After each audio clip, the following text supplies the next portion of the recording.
오늘 제목을 한번 따라하시죠. 따라합시다. 하나님의 부르심.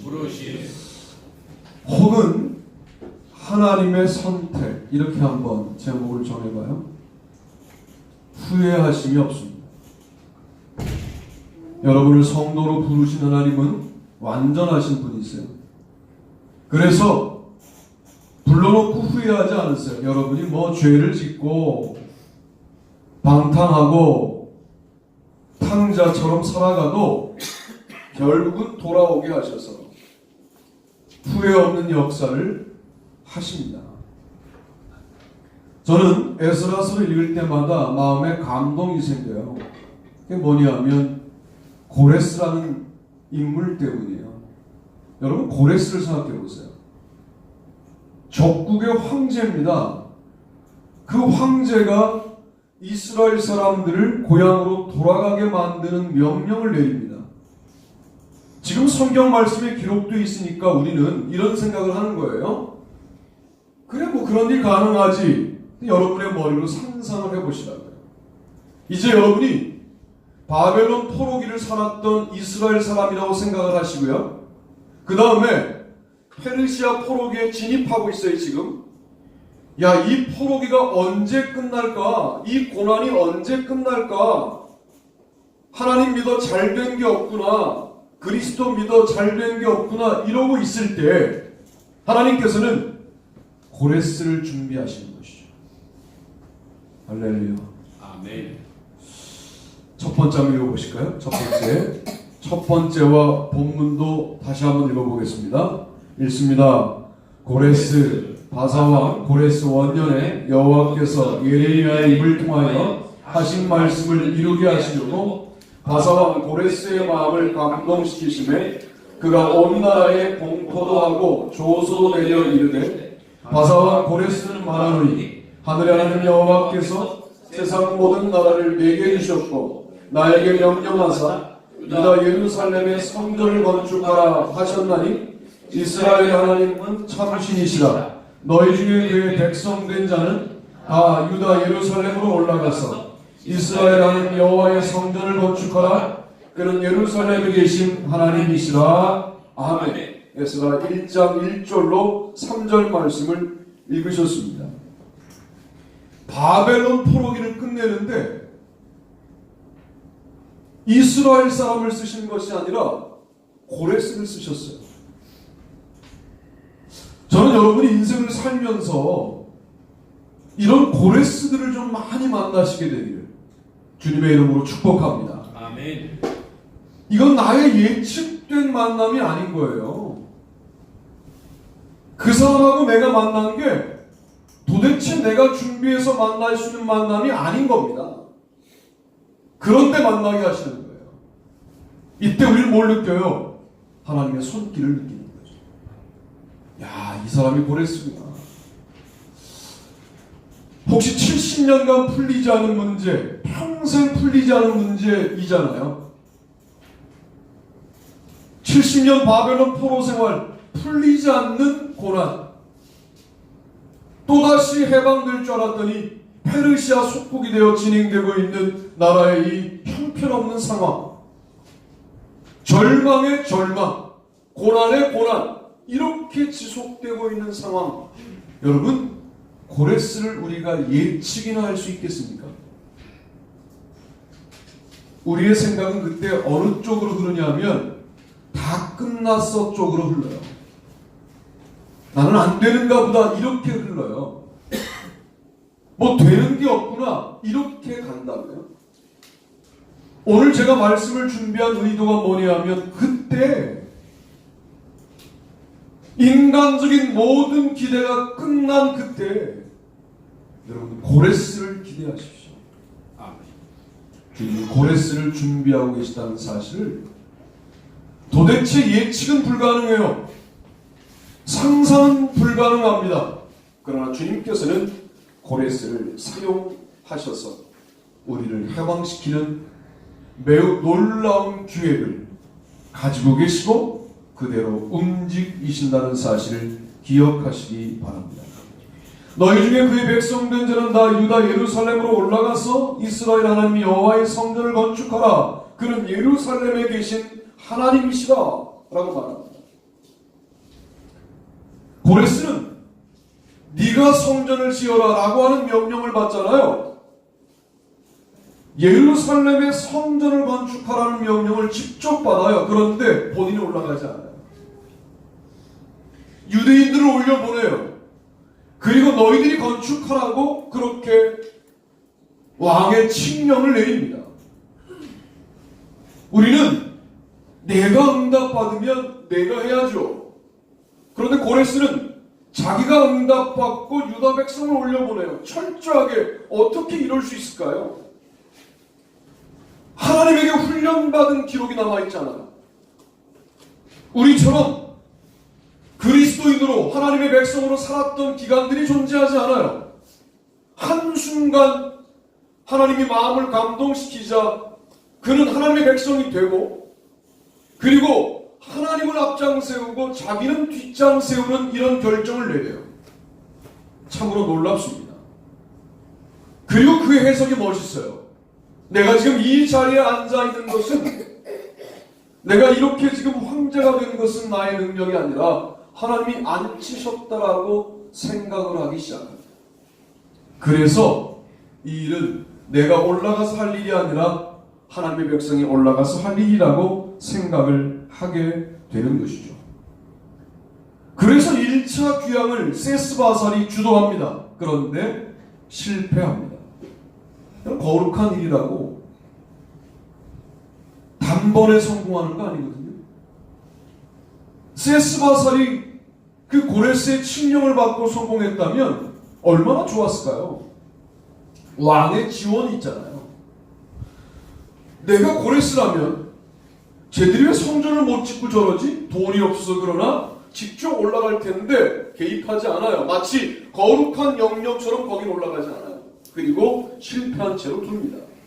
일러 말하되 너는 이 그릇들을 가지고 가서 예루살렘 성전에 두고 하나님의 전을 제자리에 건축하라 하며, 이에 이 세스바살이 이르러 예루살렘 하나님의 성전 지대를 놓았고 그때로부터 지금까지 건축하여 오니 아직도 마치지 못하였다 하였사오라. 이제 왕께서 좋게 여기시거든 바벨론에서 왕의 보물 전각에서 조사하사 과연 고레스 왕이 조소를 내려 하나님의 이 성전을 예루살렘에 다시 건축하라 하셨는지 보시고 왕은 이 일에 대하여 왕의 기쁘신 뜻을 우리에게 보이소서 하였더라. 에스라 5장 15절로 17절 말씀입니다. 이게 무슨 말씀이냐면 고레스 시대의 성전 재건이 시도되었으나 느부갓네살 시대까지 미루어진 겁니다. 느부갓네살은 하나님의 백성들에 대해서 그렇게 호의적이지 않았는데 못 지을 뻔하였어요. 그런데 에스라가 뭐라고 말하냐면 이 칙령은 고레스 왕이 즉위하여 함께 우리와 할 때부터 내렸던 칙령이니까 당신의 선왕이 칙령을 내린 내용이니 다시 허락해달라고 느부갓네살에게 요청하게 되는 겁니다. 그래서 제자리에 수룹바벨이라고 하는 총독이 수룹바벨 성전 혹은 학계 성전 더 세컨 템플이라고 하는 두 번째 성전, 솔로몬 성전 말고 두 번째 성전을 거기에 짓게 되는 겁니다. 고레스가 죽고 나면 이 일은 불가능해져야 돼요. 그런데 느부갓네살까지 하나님의 백성 삼으시고 주님께서는 그 일을 지속하셔서 단번에 안 되었으나 성전 재건이 갖고 있는 영향력을 바벨론 이후에 페르시아 정부에 더욱더 편만하게 펼치시는 놀라운 역사를 보여주셨습니다. 저는 여기서 왜 안 될까요? 왜 믿음으로 출발한 일들이 안 되는 일들이 있을까요? 왜 믿음의 결단으로 나쁜 일도 아니고 성전을 짓는 그 일이 단번에 안 되었을까요? 느부갓네살까지 하나님은 구원하기를 원하시는 거죠. 뜻이 있는 거예요. 따라합시다. 하나님의 지체에는 뜻이 있으시다. 네? 왜 우리의 인생은 그렇게 빨리 꽃피지 못할까요? 왜 계획대로 안 될까요? 뜻이 있는 거죠. 만약 우리가 이 상태에서 우리의 뜻대로 되었다면 하나님을 떠날 수도 있고, 떠나진 않아도 교만해질 수도 있는 것을 아시는 하나님께서는 지체라는 방법으로 응답하시는 거죠. 주님의 기도의 응답은 네 가지예요. Yes, 그래. No, wait. Better than this. 이것보다 더 좋은 것. 저는 하나님의 지체에는 better than this라고 생각합니다. better than that. 여러분이 구하는 그것보다 더 좋은 것. 혹시 2018년도에 응답되지 않은 부분들이 있다면, 지체된 게 있다면 2019년도에는 더 좋은 것으로 주시는 역사가 완성되기를 축복합니다. 여러분, 이런 믿음을 갖고 살아가는 거예요. 저는 고레스 항목을 지금 설교하면서 어떤 확신이 드냐면, 하나님은 세상 권력 배후에서 역사하시는 하나님의 능력을 우리에게 반드시 보여주신다 하는 사실을 깨닫게 됩니다. 여러분, 세상 권력, 그 제국이 선한 제국이 아니에요. 정복으로 제국이 되는 거예요. 그런데 그 제국의 왕의 마음을 돌려요. 세상 모든 권력의 주인이 누굽니까? 결국은 하나님이시죠. 하나님께서 모든 권력을 좌지우지하십니다. 그러니까 우리가 권력이 없다라고 하는 것에 대하여 여러분 소외감을 느낄 필요가 없어요. 주님께서 최고 권력자를 돌려서 우리를 편들게 만드세요. 여러분의 고레스가 분명히 있다는 사실을 기대하시고, 누군지 알면 고레스가 아니에요. 이게 원리예요. 저 사람인가? 그럼 또 감동이 사라져요. 제 경험을 말씀드리는 거예요. 저 사람일 거야. 그러면 그 사람이 큰 실망을 줘요. 예측하지 마십시오. 이 부분은. 자, 생각해봐요. 이스라엘 백성들이 고레스를 만나기 전까지 고레스가 자기들을 편들 것을 예측이나 할 수 있었겠냐고요. 예측할 수 없어요. 이게 주님의 일이에요. 아, 내 인생 이렇게 계획 세우면 저렇게 되겠지라고 하는 예측은 그 당신의 생각이지 하나님의 뜻이 아닐 가능성이 많아요.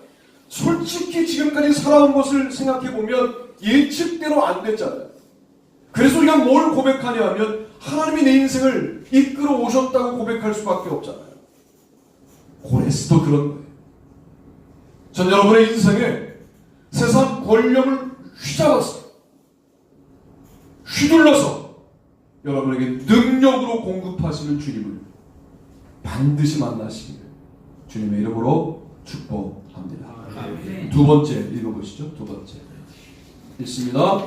바울 본문들죠. 모든 성도 중에 지극히 작은 자보다 더 작은 나에게 이 은혜를 주신 것은 측량할 수 없는 그리스도의 풍성함을 이방인에게 전하게 하시고 영원부터 만물을 창조하신 하나님 속에 감추어졌던 비밀의 경륜이 어떠한 것을 드러내게 하려 하심이라.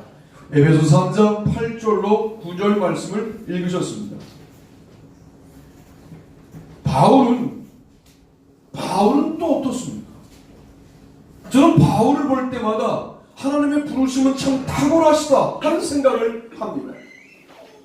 바울은 지금 자신을 모든 성도 중에 지극히 작은 자보다 더 작은 자신이라고 말할 정도로 겸손한 사람이 되었습니다. 여러분, 바울 같은 이가 선교사가 되었어요? 선교사 못할 사람이 어디 있습니까? 이 말은 바울을 무시하는 말이 아니라 바울은 복음을 증거하는 사람들을 박해하고 죽이던 사람인데 그가 복음을 증거하는 사람이 되었어요. 왜 그런 선택을 하셨을까요? 너희 중 누구라도 나는 연약하여 복음을 증거할 수 없습니다. 바울도 했어.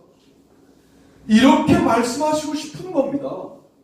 우린 최소한 뭐는 안 하냐면 복음을 증거하는 자를 잡아 죽이진 않아요. 그 정도로 못된 삶을 살고 있지는 않아요. 그런데 복음 증거를 못해요. 바울은 그렇게 살던 사람을 주님이 선택하여 복음 증거자로 바꾸셨습니다. 바울이 복음 전파자라면 복음 전파하지 못할 사람이 어디 있습니까? 주님의 선택의 뜻은 바로 거기에 있는 겁니다.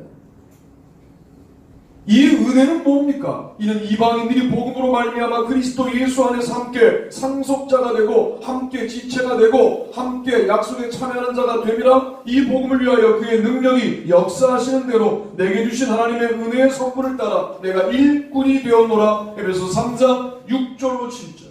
이방인들에게 복음을 증거하는 거예요. 그것도 자 생각해 보세요. 만약 이 항목에 베드로를 불렀다고 해보세요. 언어가 안 돼요. 물론 베드로에게 강력하게 성령을 주셔서 언어를 뚫어낼 수 있으시죠. 주님 그런 능력이 있으세요. 그런데 바울은 언어가 자유로운 사람이었어요. 말 그대로 언어와 문화와 세계를 이해할 수 있는 공부가 끝나 있었어요. 그런 그를 돌리시는 겁니다. 그런 그를 바꾸시는 겁니다. 그래서 주님의 일꾼 삼으시는 거예요. 나는 우리 아이들이 이 공부를 왜 해야 되는지 모르겠어요. 이런 말들을 가끔 할 때 제가 지금 공부하기 싫구나 그런 마음이 드는데 생각해봐요. 유대인으로서 가말리엘 문화에서 공부를 끝내고 유대인 랍비가 될 수 있는 사람이 헬라어를 왜 공부했을까요?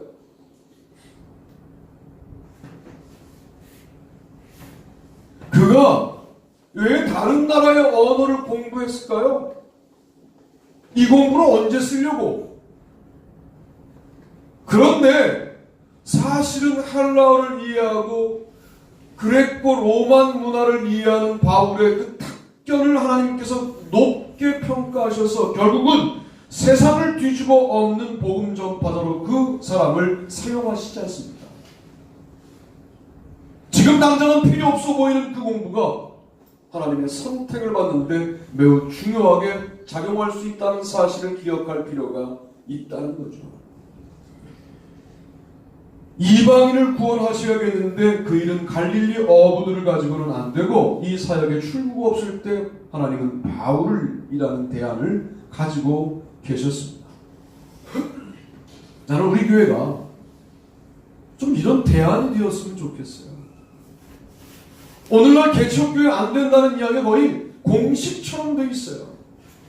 그런데 개척교회 목회에 대안 같은 존재가 되기를 바랍니다. 여러분 이 일은 부담감을 가지셔야 돼요. 바꿔 말하면 다른 교회 개척교회 성도가 하는 것만큼 해서는 안 된다 그 말이에요. 힘을 내셔야 돼요. 아무에게나 그런 걸 맡기는 게 아니라 성실하게 사셔야 돼요. 살던 대로 살면 삶의 습관이 나를 이끌어가요. 그런데 복음을 따라 살면 복음이 나를 이끌어갑니다. 여러분 대한 세력이라고 하는 이 멋진 축복이 저는 우리 교회에 하나님이 주신 아름다운 축복이라고 분명히 믿습니다. 그런 교회가 되시기를 주님의 이름으로 축복합니다. 우리는 단지 주님만 따라갔을 뿐인데 세상에 알 수 없는 수준에서 생각하고 일하고 업적을 남기게 돼요. 바울이 무슨 욕심을 가지고 난 세상 전부를 바꿀 거야 이렇게 하지 않고 주님만 따라가요. 주님만 따라가요. 제가 말씀드렸잖아요. 그리스도 아니라고 하는 자리가 여러분 얼마나 넓은 자리이겠냐고요. 우리는 신앙을 너무 우습게 생각해요. 신앙은 뭐냐면 전 우주를 품고요. 우리가 우주라고 여기는 개수가 우주만큼 있는 그 아름다운 우리가 모르는 세상을 다 품어낼 수 있는 게 신앙이에요. 무슨 대한민국에서 유명한 사람이 되고 대한민국에서 주목받는 그런 정도의 인생이 아니라 우주를 품을 수 있는 그 넓이가 그리스도 아니라고 하는 자리예요. 신앙생활을 만만하게 여기고 우습게 여기는 거 그거 대단히 교만한 일입니다. 하나님을 맛보아 안 사람들은 이제는 더 이상 세상의 즐거움에 흔들리지 않게 되는 거예요.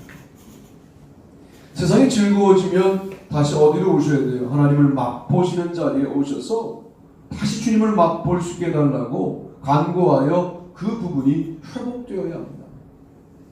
바울이 그렇게 산 거예요. 날마다 죽노라는 말이 무슨 말이에요? 날마다 죽었는데 날마다 뭐 하는 거예요? 살게 되는 거예요. 나의 이전 자아가 날마다 죽었더니 새로운 자아로 살아나 하나님 안에서 그리스도 안에서 이 사역을 끝까지 감당하다가 맨 마지막 참수형 당할 때 뚜벅뚜벅 걸어가 자기의 목을 벽에 대고 그리고 자기의 참수에 대하여 믿음을 배반하지 않는 아름다운 장엄한 모습을 보이는 거예요. 여러분, 이게 얼마나 위대한 일이냐고요. 하나님을 품은 자, 그리스도를 품은 자만 할 수 있는 아름다운 삶의 모습 아니냐 말이에요. 바울 멋있어요. 제가 질문합니다. 바울이 이방인 선교를 했어요. 이방인 전부를 만났을까요? 아니에요. 자기가 만날 수 있는 이방인들에게 최선을 다해 복음을 증거한 거죠. 자, 로마서 9장부터 11장에는 누구를 선교해요? 동족 선교를 해요. 유대인 전부를 만났을까요? 아니에요. 자기가 만나는 유대인들에게 당신들도 구원받아야지 이방인도 구원받는데 시기나게 만들어서 유대인도 구원하다가 결국 로마에서 순교합니다. 뭘 보여준 거예요? 이방인 선교와 유대 선교가 자신의 인생 가운데 전부 진행되었다라고 하는 사실을 보여주고 싶었던 거죠. 이게 하나님의 계획인 거예요. 우리가 한국 땅에서만, 인천 땅에서만, 여기서만 너 왜 이방인은 선교하지 않았니? 너 왜 아프리카엔 가지 않았니? 하는 말을 주님은 하실 거예요. 우리가 아프리카를 몇 번 간다고 거기서 무슨 아프리카 사람 전부를 상대할 수 있겠습니까? 그렇지 않습니다. 거기서 영혼들을 사랑하는 마음으로 복음을 증거한 한 씨앗이 그 땅을 변화시키시는 거죠. 그런 놀라운 역사가 우리 가운데도 일어나려면 여러분, 주님이 나를 부르신 이유와 목적을 분명히 깨달아야 합니다. 하나님께서는 다메섹에 한 번 나타나 모든 문제를 해결하고 그를 하나님의 진정한 사람으로 살게 하실 수 있는 분이에요. 훈련? 그냥 하는 거예요, 사실은. 교육? 뭐 때문에 하는 거냐면 교육은 임계점을 향하여 올라가는 종이 한 장을 덮는 거예요. 그러니까 오늘 받은 교육이 임계점일지 몰라서 교육을 또 하는 거거든요. 예배? 오늘 예배 요 한 번이 매우 결정적으로 우리의 인생을 바꿀 수 있기 때문에 예배를 정성스럽게 드리는 거예요. 그래서 오늘 우리 아이들에게 이 예배가 다메섹이 될 수도 있잖아요.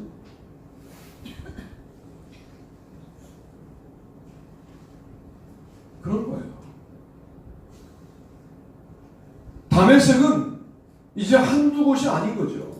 여러분의 인생 가운데 그런 다메섹 회복돼야 되는 거 아닙니까? 현 상태 괜찮으십니까? 불만 없으세요? 괜찮겠어요? 이대로 살아도? 아니라고 느껴지면 아니 무슨 승부를 해야 합니까 우리가?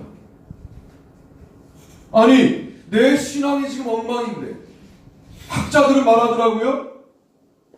지금 내 학문이 사라지고 있는데 내가 대학 신문을 만드는데 이렇게 정성스럽게 만들어서 사람들의 칭찬을 받는다고 정말 이게 아름다운 거냐? 빨리 내 학문을 회복해야 되겠다. 학자들은 그렇게 말하더라고요. 저는 그 말을 듣는 순간 내 신앙이 엉망이 됐는데 자기 만족적으로 내가 무슨 일을 어떻게 해냈다고 그래서 회복될 수 있는 게 아닙니다. 하나님을 만나야 돼요. 다메섹으로 가야 돼요. 거기서 주님을 만나게 되면 주님의 계획이 깨달아지고 그 깨달아진 계획 때문에 인생을 아름답게 살게 되는 겁니다. 바울의 선택도 참 기발하시다. 어떻게 저런 선택을 하실 수 있을까? 조금 더 묵상해 보니까 세상의 지식 배후에 역사하셔서 하나님의 지혜를 사용하시는 분이 주님이시구나. 공부 많이 안 해도 괜찮아요. 공부가 근육이 아닌 걸 어떡합니까? 공부도 근육이 있어야 하는 거예요. 지혜로 오시면 되죠.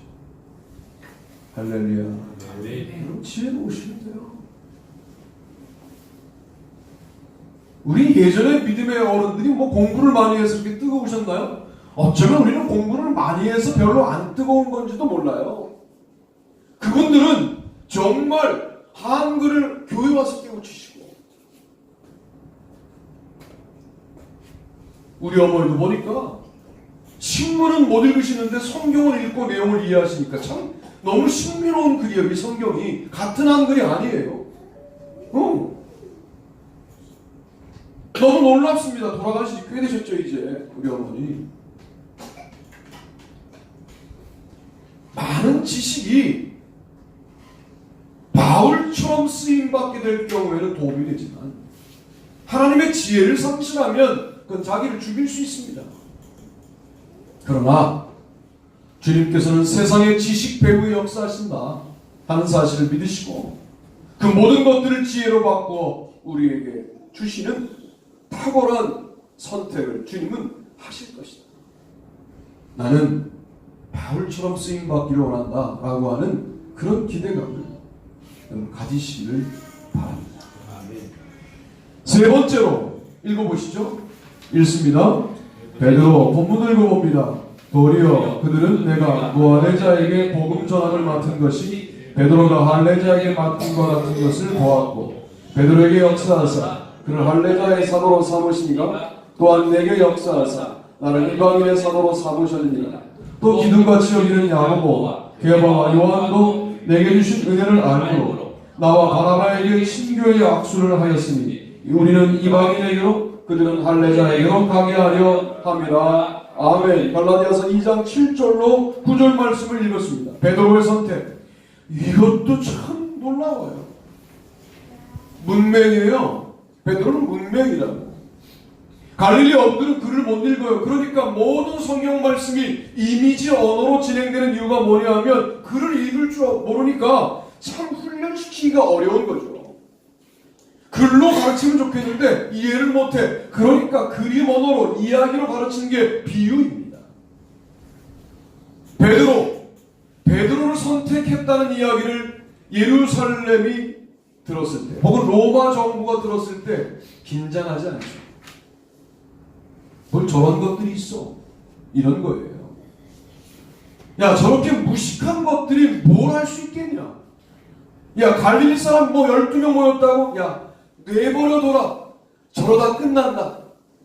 저러다 끝난다 했던 그 사람들이 세계 70억 인구 중에 30억을 그리스도인 만드는 첫 출발점을 열었다는 것이 기독교의 신비입니다. 우리 교회 뭐가 되겠어요? 이 교회가 인간적으로. 여러분 스스로 인간적으로 바라보세요. 내가 뭘 할 수 있겠어요? 우리가 2019년이라고 뭘 얼마나 대단한 일을 하겠어요? 그런데 세상이 우리를 향하여 긴장하지 않는 그 지점에서 주님이 우리를 확 잡으셔서 베드로처럼 휘둘러 사용하시기 시작하면 주님 정말 내가 이 일을 내가 한 겁니까? 이런 역사를 우리 교회가 이룬 겁니까? 라고 말할 만한 일들이 일어나지 않겠냐 그 말이에요. 그런 놀라운 역사가 있게 되기를 바랍니다. 아멘. 베드로 열정만 있잖아요. 무식하면 용감하다고 정말 거기에 딱 맞는 인물이 베드로 아닙니까? 만약 주시라면 나로 하여금 오라고 하십시오. 뛰어내려갔다가 물에 빠져 죽을 뻔하니까 살려달라고. 이게 베드로잖아요. 참 재밌어요. 그 캐릭터 보면. 주님께서 말씀하시죠. 죽었다 부활하실 거라고. 순한 예고만이 아니에요. 3번을 부활 예고도 함께 하시는데 돌아가시자마자 혼자 가지. 나 티베리아 바닷가로 가! 그러니까 영향력이 남아있던 베드로를 따라가요. 그 영향력을 잘못 사용해요. 그 베드로 앞에 주님이 나타나셔서 뭐라고 그래요? 너 아직도 나를 사랑하니? 그렇습니다. 그러자 내 어린 양을 먹이라, 내 양을 치라, 내 양을 먹이라 라고 말씀하시지 않습니까? 요한복음 21장 15절 17절에서 참 그 사람 보면 열정이 있는 사람이에요. 그래서 어떤 역할을 했습니까? 예루살렘 교회를 개척하는 초대 목사를 만드시는 거예요. 이게 주님의 방법이에요. 바울은 똑똑하긴 해요. 그런데 그는 한 교회 담임 목사로는 적절하지 않아요. 전 세계를 돌리는 거죠. 베드로 똑똑하진 않아요. 무식해요. 열정이 있어요. 그러자 예루살렘 교회를 개척하는 초대 목사로 쓰시고 오래 쓰시지도 않아 야고보로 바꿔요. 그리고 역사의 무대에서 금방 사라져요. 베드로는.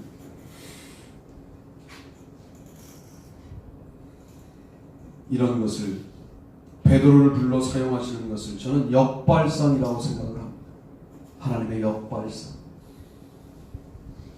지금 봐서는 거친 우리, 준비되어 있지 않은 우리를 왜 쓰실까? 저를 바라봐도 설명이 안 되는 선택이 아니냐.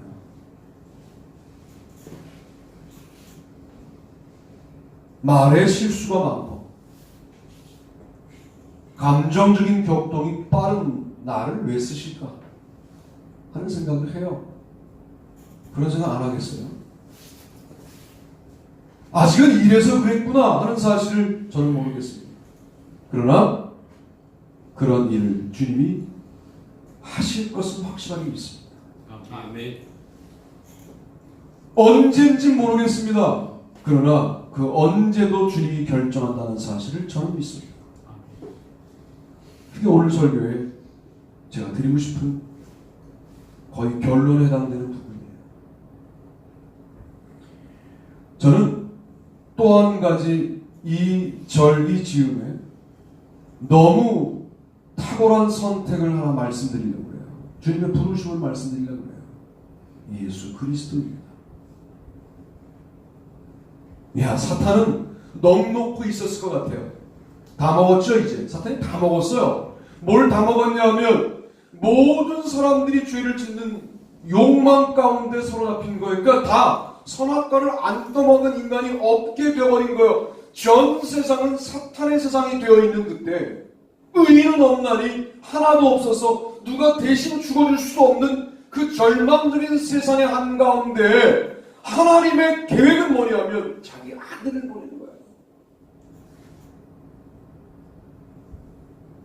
여러분이 하성이 귀한 것처럼, 여러분의 아들 귀한 것처럼 하나님에게도 아들 귀하죠. 아들은 또 뭐냐고요? 그 말도 안 되는 아버지의 요구에 이렇게 질문해야 되지 않아요? 왜 내가? 뭐 나랑 맨날 아버지는 동급이라 그래놓고 뭐 이럴 때는 왜 내가 가야 돼? 그럼 아버지가 가! 라고 말씀하셨다면 우리는 하나님 그리스도 그래야 됐을 거예요.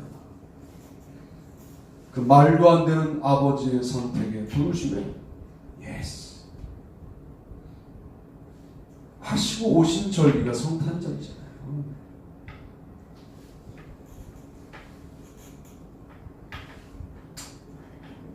저는 그래서 이런 생각을 합니다.